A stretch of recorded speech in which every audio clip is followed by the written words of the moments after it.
back this up. Okay. I'm actually going to take out. Oh, I took out too much of my actual planner.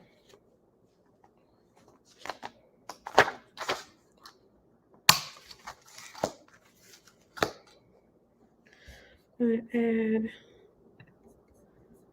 a. See if it's going to add the platform. Hey guys, give me 1 second. I just want to check something before we get started. Hello to everyone. It's been a while since I've been live. I'm excited. Okay, let's get started.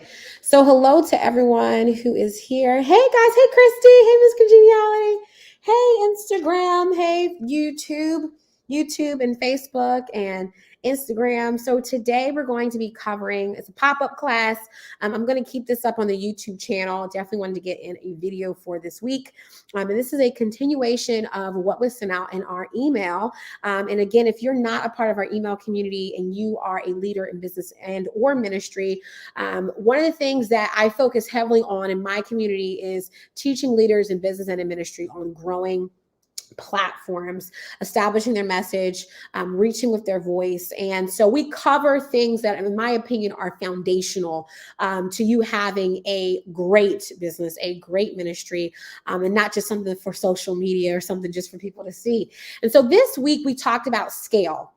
And in the total message that we focused on was basically the myth behind what the word scale means. And the email that was sent out again a day ago was called the most overused word in business, and it's scale. People talk about this word like it's a buzzword. People are like, learn how to scale.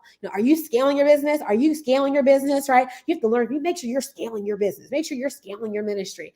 And they use the word scale again, like it is like the easiest thing to do. And in the email, I did a very serious breakdown because as we're preparing for 2022, and I'm actually going to be shooting a video tomorrow all about getting your business and or ministry ready for 2022. I'm actually going to shoot 2 different videos, one for those in ministry, one for those in business, so that you can keep some things in mind. So we're going to really do a recap today about what some of those things are when it comes to scaling, because again, most people don't understand what that word means. And it's seen when they use it, because I'm just like, they must have no idea what they're saying, right? So if you've heard this word, most people assume that scale means growth, and it's more than growth. It's way more than growth, okay? But there are some things that you have to have in place before you scale. Scaling is basically multiplying in excess. It's not just growing. It's growing at an accelerated rate, and it's growing where what it used to take you to produce, it's taking you less to produce, and you're growing more. Because what's happening is that you're now having certain things in place so that your growth doesn't weigh or cost as much. So scaling is more than growing. Anyone can grow, but not everyone who grows actually scales. So we're going to talk about today what it actually means first. What does it mean to have things in place before you scale your business or you scale your ministry? And we're going to talk about what happens and what does scale actually look like, okay? So let's go through the email that was sent out. There are a few things that you have to have before you scale. And to be honest, most people aren't going to scale, because to grow in an exponential pace or rate is not for everybody, because you have to first realize, and this is the biblical point I'm going to make with this, you have to know what God has called you to do. And a lot of people are not secure in what God said, because it doesn't look like what everyone else is doing, or it doesn't hit certain numbers that everyone else is hitting. And there is purpose in being profitable, and you should be profitable, but not everyone is meant to have a Fortune 500 company. Not everyone is meant to have 100 employees, right? But not everyone is meant to have just 50. Not everyone's meant to just have 5. You have to know what God has called you to do. And this is so important when you're working on your business plan for the next year. You are not here to create a business plan. Hey, Donald, you're not here to create a business plan that looks like someone else's business plan. You're not here to create a company that looks like someone else's company, or to create a business that looks like someone else's business, okay? It is important that you work on what God wants you to do, okay? And that's important because you want to make the most of your calling, okay? And let me tell you something, there's a blessing in you doing what you do well, and that does not always mean scale. Okay, this is important. Okay, not everyone's meant to scale. Oh my God, mind blown, right? And you also have to know too, what is your end goal for your life, right? This is important because you can build something where it actually drains your life. Let me give you a perfect example of scaling in a business. When you scale as a business owner or as a ministry leader, you have a ministry. Usually scale means you've grown to a level where you have departments, you have directors, and you have, it's becoming almost a corporate structure, right? And so when you get to scale, you now have multiple systems. You don't just have one system, you have multiple systems, multiple software, right? Because you're growing at such a rate. But that also means that this will also mean that you will have less time. Because when you grow at that level, you are now even more involved, right? You're working less in your business. Now you're working on the business. Now you're trying to figure out, okay, we've grown to this level. Where do we go next? So now you're really focused on the vision, like really pushing the vision forward. Expanding the company. Now usually scaling involves where you're in different cities or different pockets, right? And when I say different cities, i.e., now I'm going to shout out ministries, does not mean where you have 5 churches in Atlanta, California, and Chicago, and they only have 5 members each. That's not scaling. I'm talking about where you've actually grown at a certain pace. There's certain numbers that meet that, okay? I just got to put that out there because people talk about growth, and that's not growth. That's just, anyway. And so when you're at that level, you are now even more involved. And so if you're someone that has said, well, I want to build something that allows me to have more freedom, then scale may not be exactly what you're looking for, right? Oh, I want to have more time with my kids. You're going to have time with your kids, but you're not going to have as much time with your kids if you scale it in certain ways. And so it's important to know that scale is a word that's so overused because everyone wants to grow at some huge rate, had a ton of business, but that may actually not be your desire. Okay. Now let's look at what is required though, if you do want to grow at an exponential pace. The first thing is you have to think big. Now, this is important because I have to qualify this, because thinking big, when I talk about thinking big, I am not saying that if God has called you to something small, then you are not thinking big. Okay, I'm going to make that qualifier. What I'm saying is that if you are looking to have a big company, you have to think like you're going to have a big company, right? For instance, for me, I don't desire to have a big company. I desire to have a boutique firm. And that's actually what I currently have. And that is the way, that's where it's going to stay. Okay. And my goal over time is to grow the amount of revenue that we're making and to decrease the amount of clients. So less clients, but more money, right? So that means that those contracts are getting bigger and bigger. We're doing less and less. The actual output is decreasing, which actually is a form of scale. So that's my desire. Okay. But again, according to what you want to build, you have to think that way. And one of the things I've realized in many people is that they'll say, oh, I think big, but really they only think bigger than their circle. And I'm going to say that one again. Just because you think bigger than your circle does not mean that you think big. It just means that you think bigger than the environment that you're around. You need to insert yourself in the company of people who are building what you desire to build. So it's great that no one in your circle owns a Fortune 500 company, right? But you think that because, well, they're not thinking as big as me. Well, then you need to get around a circle that they're thinking bigger than you, right? And so that's important. For me, I spend my time around people who own boutique firms because that's what I'm owning, and that's what I want to grow in owning. And so that's who I spend my time around. You need to be around people who have not necessarily a small mentality, but they have the mentality of someone who is a boutique owner. You get my point? So you have to have that mind. That's the first thing, because many people talk a good game, but when you look at what they've built, it doesn't add up. And at some point, I'm judging people. I don't care what anyone says. People say, "Oh, only God can judge me." Excuse me, but that's a lie. Because if only God can judge you, well, I mean, you get judged in many other facets of your life. Your credit score is a judgment.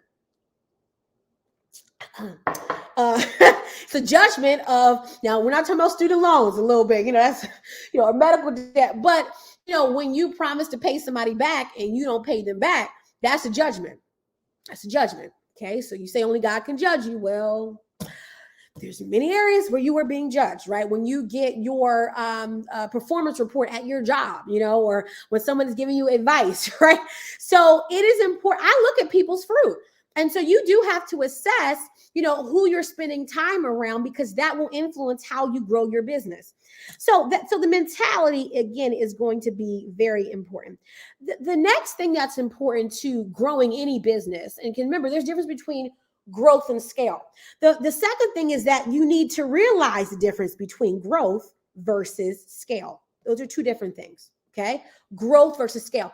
I always tell people that the first area you should focus on in your business is growing the business, because you cannot scale something you have not first learned the method of growing. This is important. Most people want to go so fast, but they have not yet identified how they grow. You have to understand as I always teach it, your method of madness. How does your organization, how does it work? How are you able to get customers to buy? Do you know your method of converting people from viewers to buyers? How does it work? If you're in that stage right now where you're just trying to figure that out, you don't need to focus on blowing up. You need to first figure out, how do we get people to buy from us? How do we get people to come back? If you're in a ministry, if you're growing your church or you're growing your ministry, before we figure out how do we fill it with 1,000 people, first we need to figure out, are we called to 1,000? Maybe we need to figure out how to grow the 20 people or the 50 people or the 100 or 200 people that we have. Are we effective in retaining membership? What does our follow-up process look like? Is that effective? Are we clearly communicating who we are as a ministry? And are our members, our visitors, are they clicking with the vision? When we look at what we set out each year as goals, are we actually accomplishing what we said in January, or do we keep on announcing things and we get to the end of the year and there's just a cycle of announcing big vision and then there's a lack of accomplishment? These are real conversations you have to have in realizing, how do we grow? That's a great, man. When you look at your vision for next year, when you prepare for 2022, you need to think about that. I think about that. How are we growing? How are we doing it? Not just what are my ideas of growth, but what's the condition of the business? What is the condition of the ministry? These are things that help us to have a more effective business and a more effective ministry, because we're understanding the science of what we're doing more than just doing something. And it's easy to get caught up in the activity of something versus realizing, is this even working, right? You can get addicted to purpose, and then you got to realize you got to check your purpose. Are we going in the right direction? Or are we just on the ship rowing and putting in all this energy and we're not looking up to see, hey, where are we at? Did we get to where we said we were going to go? Got it? So again, the first thing is you have to have the right mentality for where you're going. The second thing is you have to know the difference between growth and scale. The very first thing every business owner, every ministry leader should first focus on is growth. Growth does not necessarily mean numbers, because one of the biggest faults, especially in business and in ministry, is that we assume that more people means a better business, or that because we have more people, we have a better ministry. That does not always mean the case, because you have to know why people are coming. We've seen, and again, I'm a church consultant, so I work with large churches on the digital platform side. I'm a digital strategist. So I work on working with churches on how we use their online platforms, apps, websites, funnel systems to effectively communicate to members, visitors, the mission, the vision of the ministry, and their activities, ministry arms, all of that. So even today, a perfect example, I had a a client call where we were talking about the website. And we were talking about how, how they're building out their e-membership side. And one of the things we covered was, okay, when we look at your current members, do we know why they're attending? Do we know what drew them in the first place? Right? Because we need to know if you say, oh yeah, we have, all these people watching us, but how many of them are becoming members? Because if you have a ton of people watching you, but then they're not converting, we need to know why they aren't converting. Why do they love watching, but they don't want to join? Is it because maybe you're getting a ton of people that actually belong to another church, right? So that's not going to convert well, right?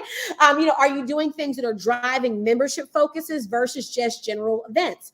So my point is that you have to know why your customers are coming. You have to know why people are visiting, why people are viewing, so that will help you with scale. Okay, growth helps you to scale, but again, not every business or ministry is meant to scale. Does that make sense? Okay, let's keep on going. So again, the first thing is mentality. The second thing is growth versus scale. Here's the third thing is consistency. You can't grow what is not consistent. Perfect example. It's going to be impossible to scale something that has not had consistency over time.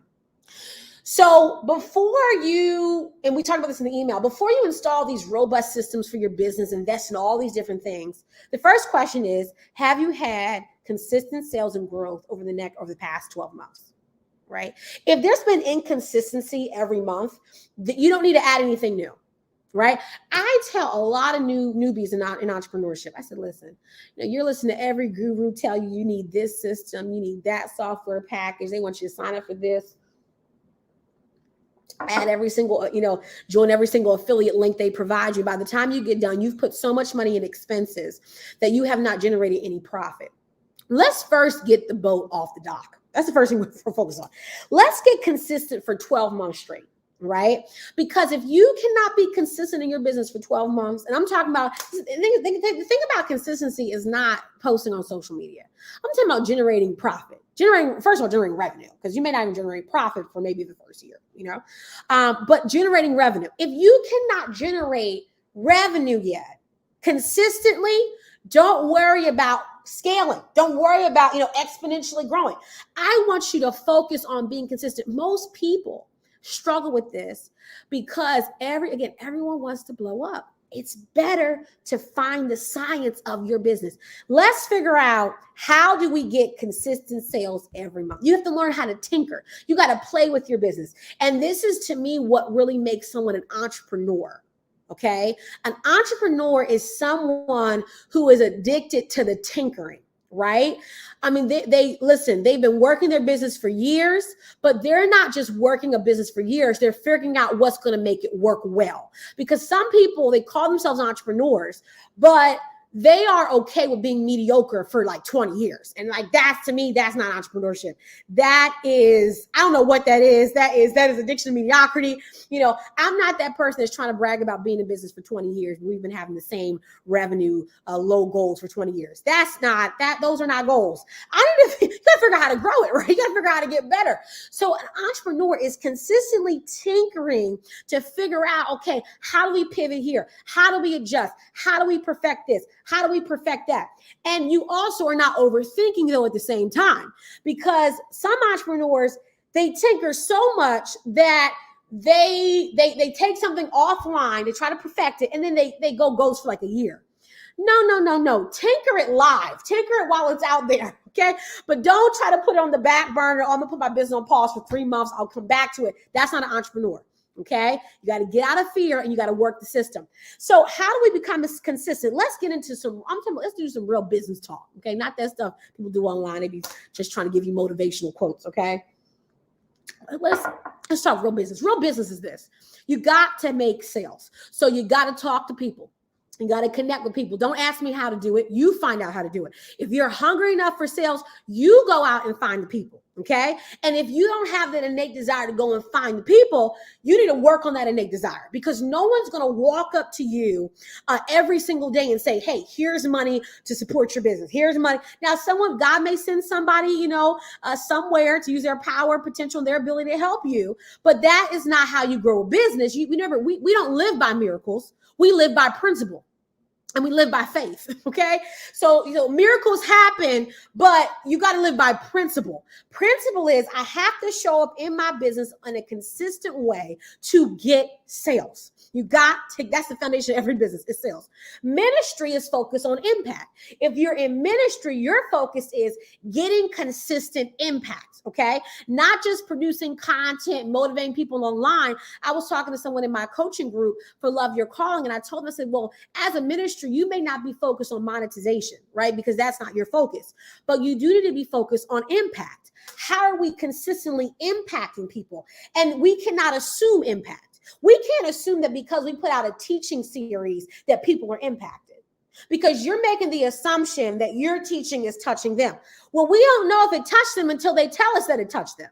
So that means that we have to be consistently communicating, talking to people, having conversations with our ministry community to figure out what are their needs, not just assuming that we know. So whether you're in business or ministry, again, you have to have a knowing that what you're doing is working. So if I'm in business, I need sales. If I'm in ministry, I need impact. Got it? Okay. So you need to show up. Okay. So you have to listen. I can't tell you exactly what you need to do because it differs based on your business. But if you have to, if it's online, if it's in person, you have to start talking to people about your business, period. Okay. And then you tinker with knowing what areas, what places, work better than others, but you have to try. You cannot wait for the perfect door. The perfect door is created when you tinker. Right? You have to talk to people. I was able to find the right doors after I knocked through a few, and then I knocked through a few more, right? Then I found the right people. But if you're waiting for the perfect person, the opportunity to walk by, it doesn't work that way in business, because business is all about relationships. So you have to have that, but it takes time. You have to be realistic when you're building your plan for 2022 for your ministry and business. And I told my coaching group this: pace yourself. Pace yourself. Don't listen. I gotta keep on saying this. Pace yourself. Be realistic with you, because if you haven't been consistent in your business, and then you say, "Oh yeah, Q1 2020, I'm gonna come out swinging. I'm gonna work on my business every day," and you know that your behavior has not been. Don't set yourself up, because what's going to happen is you're going to fall right back off. So it's better to say, you know what? I'm going to start off with giving my business maybe 3 hours every week. Let's start with something you can do, but don't try to overcommit. And you think that overcommitting to get back into your business is going to help you become better. No, don't do it. No, let's just work ourselves slowly but surely back in. Okay. Let's realize, okay, I can commit this much. Okay. And I'm gonna be consistent with that amount.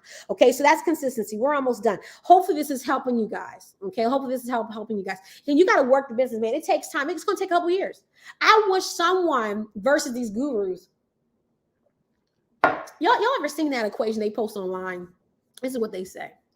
If you want to become a millionaire, all you have to do is sell this many items or products per month, this many items or products per quarter, and then it'll total this much, right? They give you the equation to be a millionaire. The funny part is they tell you how, all you have to do is sell a product this many times a day. But the question becomes, how many years does it take to get to that place? Right? I've been in clubhouse rooms where literally someone will say, this is what they say, well, go out and create an ebook. Make your ebook $9.99. If you can find 100 people to sell it to, that right there is $900 a month, right? And they tell these people this crap, and I wish I could raise it. And see, I don't want to offend people. These people who gurus, no rules, right? I call them no rules because they don't know nothing, okay? Because I get it. They have some money. But for someone who's never built a business or has no audience, how are they going to immediately find 100 people, especially if they don't have a paid advertising budget? They're just going to launch an ebook for $9.99 and then go out there the next day and sell it to 100 people. The first thing you would have to do is first figure out how to find 100 people. Then you would have to learn how to convert more than 100 to get even 100, because 100 people rarely have 100% conversion rate. So I get the motivation behind that kind of stuff, and people talk about how easy it is, but it actually takes time. It takes you time. Oh, guys, give me a second to build that. Okay, guys, give me a second.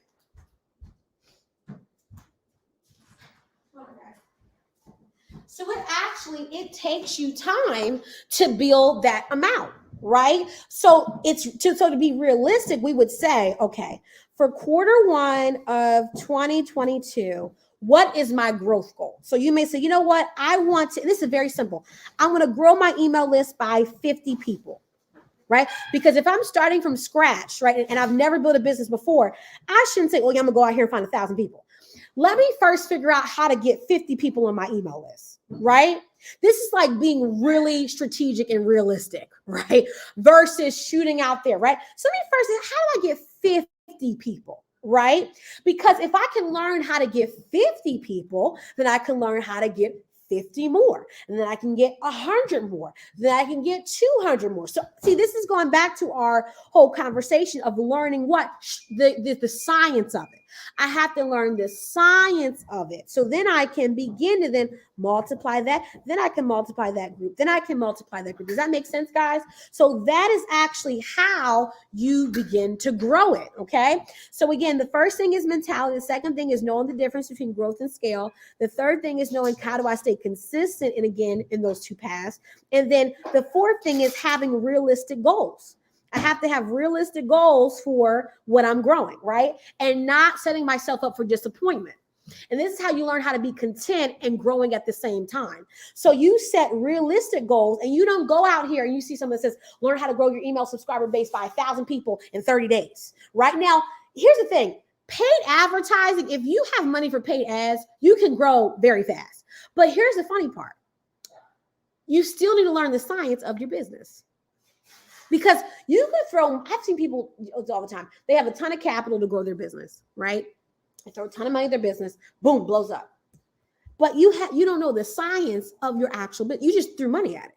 Now, yeah, you can go out there and get a ton of people, but I'm going to ask you the same questions. Do you know where you're taking these people? Do you know how you want to grow the business? Not just throwing money at it. Do you know what your impact will be? Do you know how to convert people past just the fact you threw money, built ads, okay, bam, we got them in the room. But I mean, anyone can get money. Do you know the science of your business? That makes sense? Okay, now we're almost done. And if you have any questions, be sure to ask. And again, I hope that this is helping someone because this is helping us to, number one, have a more realistic idea for our setting our goals for the year, right? For our businesses. And not having, again, we talked about this month for December, not having all these like 100 goals, having a small amount of goals that we can actually complete over the course of a year and keeping ourselves accountable to that and then growing from there. Okay, let's go over a few things that you have to have if you are going to grow in any measure. Now, then again, this is a part of scaling a business, but these are like the basics. And this was sent in the email yesterday. So if you did not get the email, join us at genesisdorsey.com, join the community. We have over 3,000 leaders that are getting these emails, and I would love for you to be part of that community. So here are the three things that, or actually four things that you need. Well, three, let's go back to three. Three things you need that we talked about in the email. The first is you have to first establish a presence. We talked about this in the email. You cannot grow anything until you've established a presence. People have to know that you exist.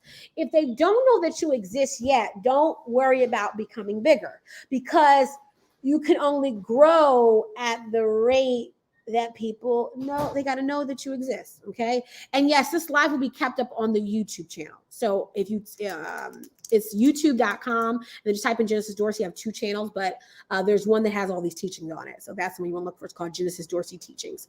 Okay. But you know what? I can keep this up on Instagram. I'll keep it up on Instagram for you though. I'll do it. Yep. I'll keep it up.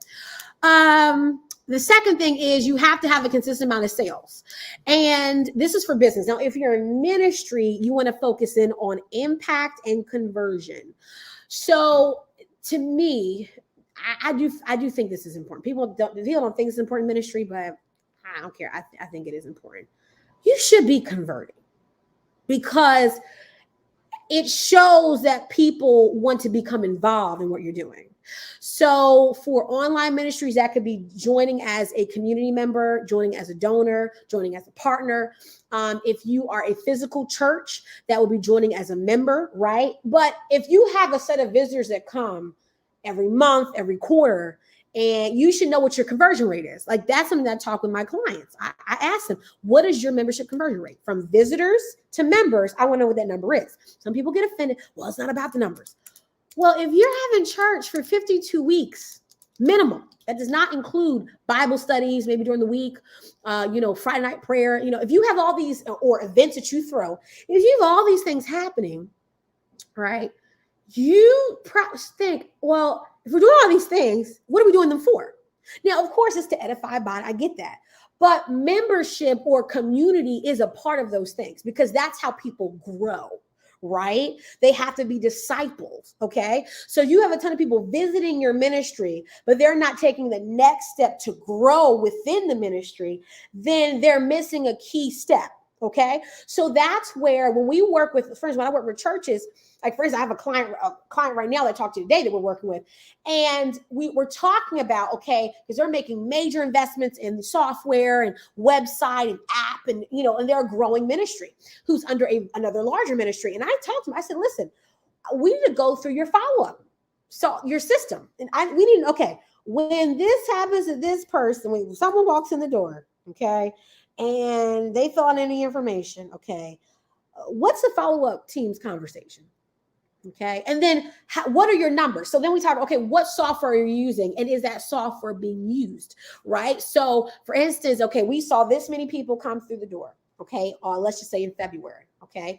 Okay. From the follow-up team, how many people came back another Sunday, came back, right? Because when you're a smaller church, you can actually do this. When you're a larger church, most larger churches, they still have these numbers, and because they're so long, their churn rate it's a little bit different versus a smaller ministry where you can be more hands-on. And many people join smaller ministries because they prefer the hands-on. So that means that you got to be hands-on. So you have to look at that, right? Well, the same thing happens in business. Right. So if we're getting all these views online, we have people visiting the website, but how many people are buying the product? How many people are, coming back for another product? Does that make sense? So that's where we have to learn, okay, again, about consistency in conversion. It is important. I don't care what anyone says. I do believe it is important. Okay. Because this is important. When Jesus, when he left the earth, he talked about how he needed disciples in the earth. Right? He wasn't just teaching just to teach. He was converting people so that they could also spread the word. He wasn't just saying, well, I'm here to be by myself on a lone island. I don't have to worry about conversion. I have to worry about, people locking into this message. He did need conversion because whether you want to look at it from a business aspect, a marketing aspect, a spiritual aspect, the whole purpose about conversion is to change one thing to something else. Got it? So that's what I'm really discussing. Okay. I know some people don't like it from a business aspect, but it's the same thing. And then the third thing. Okay. Now let's go here. This is big. Okay. Now I'm going to say this and I hope no one gets offended. Y'all ready for this? Y'all ready for this? Y'all ready for this? If you're ready, let me know in the comments because I won't share if you're not ready. And some people not going to be ready for this word I'm about to say, but it's very truthful, especially for business owners. This is the rule that no one taught me until I actually read some books. I educated myself because social media told me many lies. Okay, told me many lies. And I finally figured out how to really be successful and grow. And it's two things. Okay, here's what they are. You have to hire and you need systems. Now, the thing about business is that you only have, as one person, as one owner, you only have so much human capital. Okay. So you can only take on so many projects. And the biggest lie that people tell you in business is to pay yourself first. Okay. Nope. Let me tell you what you have to do. You pay the business. In other words, when you make a sale in your business, keep the money. I've made so many mistakes with this, so I can tell you from first experience. Okay, don't you spend the money. I've learned this the hard way. Keep the money in the business because this is what's going to happen. You need to take that money and you need to use that money to get help. Now you can hire contractors. You can hire people part-time. The goal will be full-time, but most people, it takes them a couple years to actually hire someone full-time. So it's better to start off with contractors or hiring someone part-time. I recommend contractors first. And then once you get your business systems in place, especially for, employee taxes, things like that, withholdings, things like that, you have all that system set up, then you can move into part-time. But I would first start off with contractors. Okay. Now, this is important though. Okay. When you start a business, again, you only have so much human capital. So many people on social media brag about being solopreneurs, but to me, eventually you will burn out because again, you can only do so much by yourself.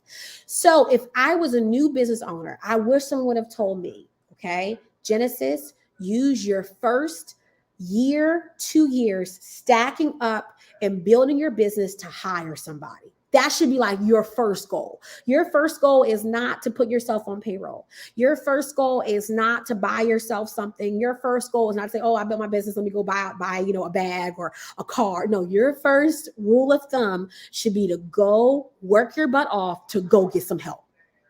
Okay, that is actually your first goal, because once you have someone that you can outsource work to, or you can divide up work to, or something like that, I always say get an administrator or someone first. This will allow you now to have time to go get more sales or to go get more projects. Got it? This is the most important thing, because most times we're taught it. In today's society, people are becoming entrepreneurs for selfish reasons. Can I just say that? So people are obsessed with saying, oh, it's my business. Oh, look at what I've started. So they have this identity issue where they want to own something to say it's mine. It belongs to me. I have this. But really, the best way of growing a business is to say, look at the team that I'm growing. Look at the people that we have. Look at the community that we're growing. This will allow you to even grow it even more, because it's going to be hard to scale and grow something and you're the only one working the bit. I've learned this first person. Okay. So you need help. You need people to support the vision. So that's the most important thing. Don't spend that money. I've learned that. I'm trying to tell you right now, I learned from personal experience. Listen, hire help. Okay. Then you need to have systems in place. So you can't hire help if you don't know what the help should do. Right. So a lot of us are, oh, I need help. I need to hire somebody, but you need to have systems in place. And so to me, this is also important, knowing what happens when X happens. So when someone, becomes a client, when someone fills out a form, what happens next and what happens after that? Because if I'm going to hire an assistant, you don't just say, okay, assistant, just make some calls. Well, do you have a script for calls? Do you have a format that you do your calls in? Is that typed up? Is that in a Google Doc somewhere, right? Having those things in place. Do you have policies in place that the person can follow and do? And are those steps in place so they say, okay, once I'm done this, then I do this, then I do that, and then I do this, right? And then do we have a software system that we can use that can help your team work even better? Got it? So this is where I recommend that for your business, you want to find a CRM, okay? A CRM or some kind of back office system that can help you run your business. I have been using, as a creative, I've been using HoneyBook as my CRM and my back end software to manage all my clients. But for instance, I have clients where, I built sites where they're, they're in construction, or they do flooring, or they're residential or commercial cleaners. And the CRM that we use for them is House Call Pro, which does everything from employee tracking on, tracks all your in-person quotes. Like, so if you go out to a house, you do a quote, it does payroll, it does everything in one system. So you want to find what system works for your market. Right? If you're in ministry, it's so funny. I'm working with a church in Memphis, and they're using the same software that my church uses, which is Breeze, right? And so Breeze is one. You have church, you have community, what's it called? Oh my God, my mind's blanking. Church, what's it called? Oh my God, my mind's blanking. Planner, Jesus, Planner Online. What's my mind blanking out? Listen, my mind's blanking out. But there are a ton of platforms that you can use from ministry to business, but you want to find systems that are for your industry. Okay. Because every industry needs something different. If you're in real estate, there are a ton of platforms that have, onboarding for real estate companies. So instead of you using generic things as some guru, again, like, I use this, so you should use this. Do your research. Okay. But here's the thing about your research. When you do your research, don't get stuck. Pick something and run with it. Right. So a lot of people say, I've been looking at systems for 3 months. Now you're wasting time. Pick something, work it, and then maximize it too, because then you have the other thing where you've bought a system, but then you're not using the system that you bought, right? But that's okay. Breeze can Breeze be used in the UK? I want to say yes. They were actually just bought by Capterra, which is a software company. They just recently were bought by them. So I want to assume yes. But again, Breeze is best for physical churches. I wouldn't suggest it for online ministries. If you're an online ministry, you can actually use any online like email marketing software, because when you're online, you really don't need too many things that like a physical church would need, where you're actually tracking like membership, things like that, if that makes sense. Okay. So again, you want to find what's best for what you do. Okay. It's all about how do you collect the data. If you're collecting data for in-person attendees, visitors, things like that, then that's where Breeze is going to be best. Okay. And Breeze is best for churches for small and mid-size. Like the church I'm consulting with and working on with right now, and we did the call today, they have 500 members. So Breeze works for them, but Breeze also works for 1,000 members, also works for 2,000 members. It doesn't work best once you get past 5,000, right? And you have all these different departments and things like that. That's when you need something at a larger level, okay? So let's go back through what we discussed. Again, if you have any questions, be sure to ask. Again, hopefully it's helping everyone. So again, this is all based on the email that went out yesterday, where we talked about the most overused word in business, which is scale. People always talk about scale and no one knows what it means. Most people will not scale, because the scale means like, it's like exponential. Like it's where you're growing, like you have departments, you have multiple systems, you have HR, you have all these things that it's just at a large level, right? Usually a corporate level. Okay. And so because most people are not going to be scaling their business, what I'm recommending is that we don't overuse that word. You want to focus on the word growth, right? Again, are you growing your business? Not scaling it, okay? Are you growing it? So what are the things that we've covered today on growth? The first thing is establishing a presence in the market, whether you're a ministry or a business, making sure that people know that you exist. So you need to make sure that you have basic marketing principles in place, okay? And that it's working, not just that you're doing it. The second thing is that you're having consistent conversion, right? So whether you're in business or ministry, making sure that there is a conversion. And if you aren't having a conversion, knowing why. Okay. Sometimes we don't have the right amount of conversion because we're not talking about it. So for instance, as a church, we're talking about this for ministries. If you don't talk about membership every Sunday, and not just like a call, but like where, hey, everyone, we want to welcome you to our church. If you would like to learn more about membership, go to blah.com/membership, right? Or if that's not something that's a highlight, then people may not even know, well, how do I become a member? What are the steps, right? If that's not marketed, then maybe that's why we're not getting that conversion, right? The second thing about conversion from a business standpoint is that if you're not getting a consistent amount of sales per month, do not try to figure out how you're going to blow up. First, figure out how do we get it. So that's where we talked about the science of your ministry, this science, like knowing why do people become members at our church? Why do people become customers? Do we know why that is, right? And then how can we duplicate that every month or every quarter, right? Knowing of what works. And then the third thing we talked about was getting help. If you're going to grow at any rate, you're going to need help, and no one is someone on an island. Remember, we talked about this from a biblical standpoint.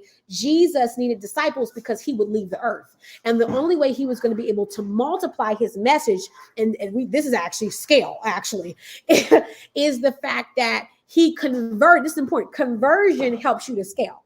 So he converted people and they became disciples, right?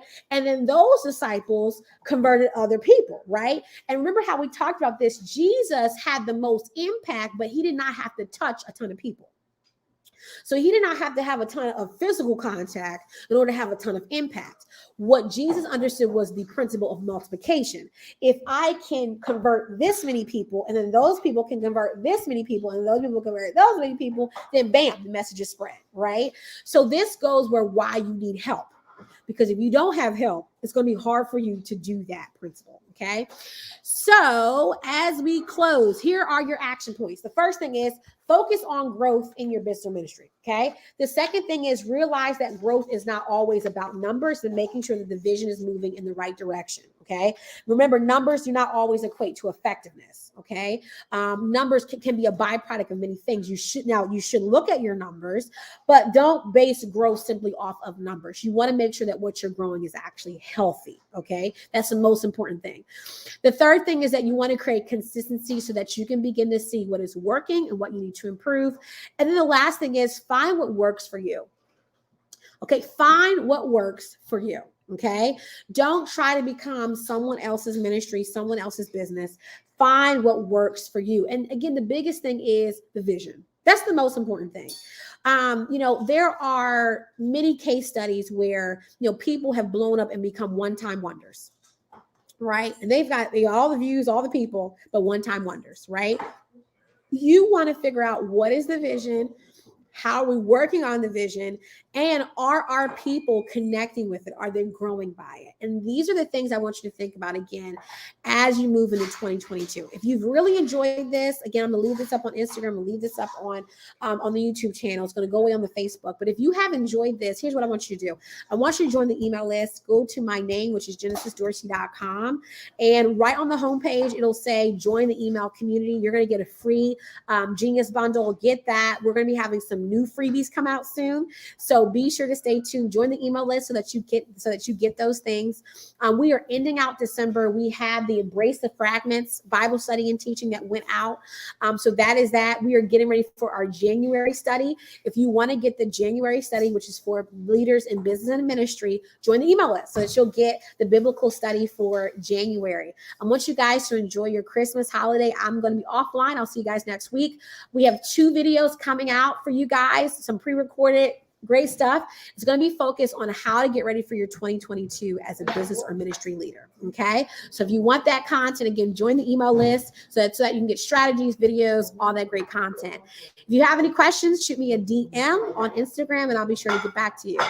Bye, guys. Love you guys so much. Okay. I'm going to leave this back on Instagram, guys, and I'll see you guys on Facebook and YouTube, guys. See you guys later.